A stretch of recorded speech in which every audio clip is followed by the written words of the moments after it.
Welcome back, everybody. We're back in the studio. It's the middle of winter here in Ohio, and in addition to our hot tent trips, and I feel like winter backpacking now for us is purely hot tenting, unless we're going to meet up with people or do something where the hot tent is. Why wouldn't we take a tent with a stove in the winter? So we got some Talking Heads videos, and we're going to talk about some secrets. These are some good little secrets, little nuggets about backpacking that they don't want you to know. I don't know who they is. They don't want you to know. They. Listen, all right, I interrupted the main video for this.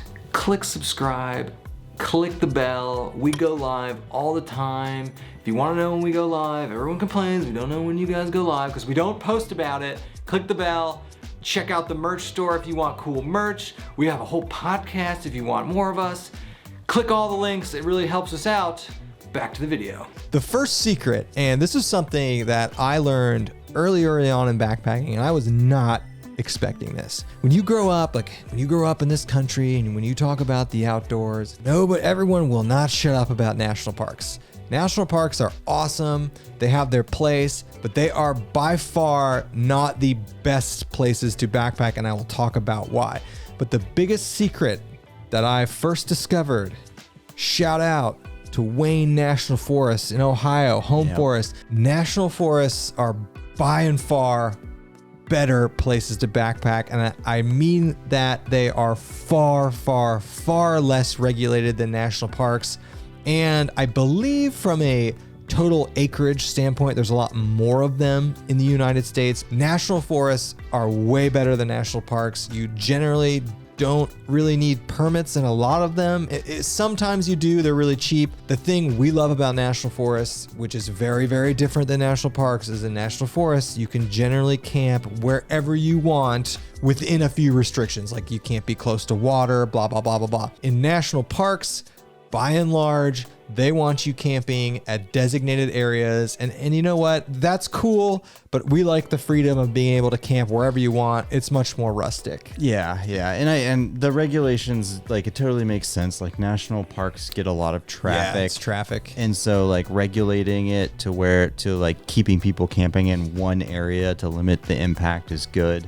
And that makes sense. But having the freedom and flexibility of a national forest, and by the way, each state has its own a lot of states have their own version of public lands. That you can. This is the state park versus state forests is kind of the same analogy. Yeah, and I think you got BLM land out west, and yeah, BLM. Don't sleep on BLM land, but. If you're looking to do an epic backpacking trip somewhere, and they're in the same area, there's a national park or national forest. Check out the national forest. That was something that kind of surprised me because when you think about outdoor camping, you just think of national parks, but for backpacking, national forests are where it's at. Yeah. I hate to bring this secret up, but not a lot of people talk about it. Some people are starting to talk about it. Spilling the beans on something? No, and this is from personal experience. I think both you and I. It's just look. Get yourself in shape in a backpack, okay? And I'm not trying to say it's a good secret. No, I'm not trying to say lose a bunch of weight and run marathons. That'll help. That will help. That'll help. But get yourself in shape. Not only will your trips be more enjoyable, but if there is an emergency or something. Be life or death there, and you gotta hike out really far, or you gotta carry somebody else's gear or something like that. You just want to be equipped to do that. Get yourself to a point where you're physically capable out there, and you're not. It's not super challenging to put in the miles each day. That's it. And I will extend that thought to discuss the fact that a lot of people hyper focus on where can they trim weight, where on their gear, and they get really obsessed with the technicals of gear, and that's good. But if you could spend some of that energy I'm not necessarily talking about losing weight, but if you could expend some of that energy getting into better physical shape, that would help you out just as much, if not more, than focusing on getting better gear. So I like that. That's a good secret. Yeah. And Andy and I both speak from personal experience. There is no substitute for being in good shape for backpacking, and we see it all the time. We see people getting absolutely destroyed out there because backpacking is hard. And do yourself a favor. That's a good secret. get in shape. Here's another, here's a secret that I think you'll appreciate and like. The hammock is a very appropriate and good form of shelter backpacking. I think the main focus on backpacking by and large is on tents, clearly. Now hammocks are making a lot of ground the last 5, 6, 7 years. You know, you can buy hammocks now at Aria and stuff like that, but by and large, the default shelter for anyone out backpacking or camping is the tent, and hammocks are a good kept secret. And there's a good segment of people that will sleep so much better in a hammock than they will in a tent. And it's those people need to be aware that the hammock is a legitimate and proper backcountry shelter, assuming you have trees, right? Which is most places, but don't sleep on the hammock. It doesn't have to always be like a tent. You could be like me. I do hammock or tent based on the conditions. Andy's mainly a hammock, but will sometimes do a tent. And that's kind of the best of both worlds, is have the opportunity to do both, but don't sleep on the hammock. And if you are someone who routinely sleeps on their back, check out a hammock for sure. All right, next secret. In my opinion, going super ultralight, really lightweight, or minimalist, you're going to be uncomfortable. Yeah, that is a little secret that nobody likes to talk about. So I agree. It's fun. Yeah. It's fun getting your base weight super low. It is, and it's fun when you're hiking all day and your pack weighs nothing. I agree. But it's just some of the trade-offs that you make. Nobody really talks about that may not be worth it very often. So, that extra 2 inches of sleeping pad, that thicker pillow, that warmer quilt. Yeah, the the secret here is like the ultralight crowd. Like everything takes a cost, right? If you're gonna take a gear load out that is significantly less in weight, you're gonna pay for it, like in some way. Yeah. Nothing in life is free. You're probably gonna sacrifice comfort. Andy and I, we kind of hit that sweet spot where we have pieces of our gear that are like super, super ultralight, and then we have a little secret: bring the chair.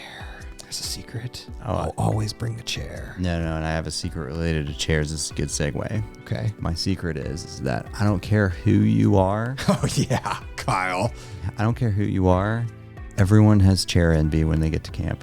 Yeah, and I don't care who you are. If you tell me you won't ever sit in a chair, but we're out backpacking and I offer you my chair after a long day of hiking, you're sitting in it. Yeah, exactly. Everyone has chair envy at the end of the day. Yeah, people are full of when they say otherwise. Yeah. True story. And Yeah. Andy and I can count on 2 hands the amount of times we have brought people backpacking like, we don't need a chair, we don't want to bring a chair, and they have supreme chair envy. And then you get into this really, really weird dynamic where when you're in your chair and you get up to go somewhere Hey, to you do mind if something, I I was just like, sit hey there? man, can I sit in your chair? Cannot tell you how many times that has happened. Don't be that guy. And then I come back and then I feel like a dick when I'm like, hey man, get out of the chair, but I really want to sit in that chair and you didn't bring a chair on purpose, and just don't be that person. I like that. Yeah. There's a secret. Yeah, everybody Always has bring a chair. everybody can be bought when it comes to chairs. Okay, I love it. All right, next little secret. And most people don't ever consider this. Going solo can actually be really cool and really fun.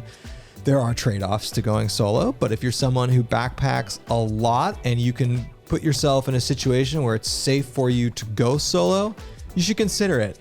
It's a totally different experience. It's certainly not like something you should do right off the bat, and it certainly brings with it its own danger, but it's something that most people don't ever consider when backpacking or hiking or doing anything outside. But going solo has its own experience in its own, and it's something to consider. A nice little secret. If you backpack a lot, try going out solo for once. It's a little bit more lonely, but you get to control the entire schedule and experience, and I think that's pretty cool. Yeah, just one final secret. And this one, I haven't ever had to experience, but everybody talks about it, and I think it's worth mentioning. So, a lot of like the really awesome places to hike in the U.S., for example, you got to get into it on a lottery system. Yeah, that's a good secret. Well, that's not that. It's not a secret, but most people don't realize But that's it. part one of the secret. Yeah. Part two of the secret is a lot, like, for example, the National Park Service and other regulatory bodies, maybe state governments or whatever. They will specifically put aside a portion of permits for walk-ups.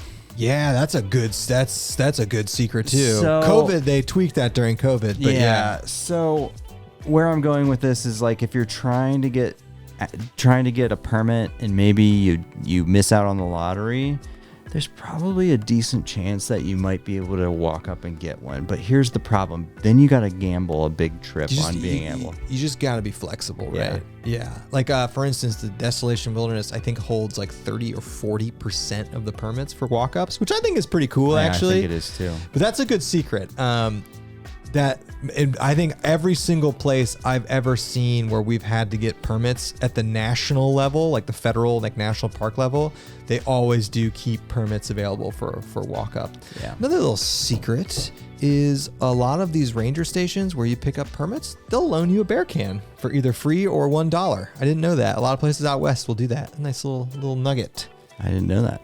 Yeah, California does it. Places in Nevada do it. I believe some parts of Colorado do it. I mean, it's in everyone's best interest. The rangers don't have to deal with like bear issues, and they'll basically like loan it to you for $1 or like a $10 deposit, and you get the deposit when you bring it back. But I didn't realize that. But California certainly does that, and a lot of other places do. So something good to know, because traveling with one's got to be a pain. Yeah, I see all those people like carrying it on to the plane. Really? Yeah, they're like this. And it's just like filled with just like carry-on gear. Yeah, I was to say, do you like put your wallet and you're like when you're like walking through the airport with a bear canister? That's pretty funny.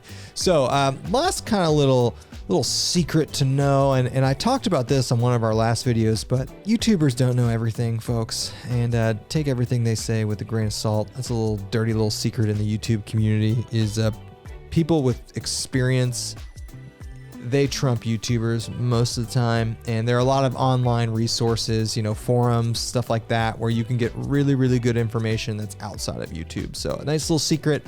We always talk about it. Hammock forums is fantastic if you want to get into hammocks. Backpacking Light is really good. Reddit, their ultralight is pretty good. Reddit has some good subreddits that are really good, but there's a lot of good resources outside of YouTube that are online that are very, very good, and ones that I use regularly. So don't limit yourself to just YouTube. Nice little secret there. Check out some of the forums, check out some of the subreddits, and there's really good little nuggets there. So nice little places we've turned to. And yeah. Okay, everybody, that is the end of this little Talking Heads video. Spring is right around the corner. Not really.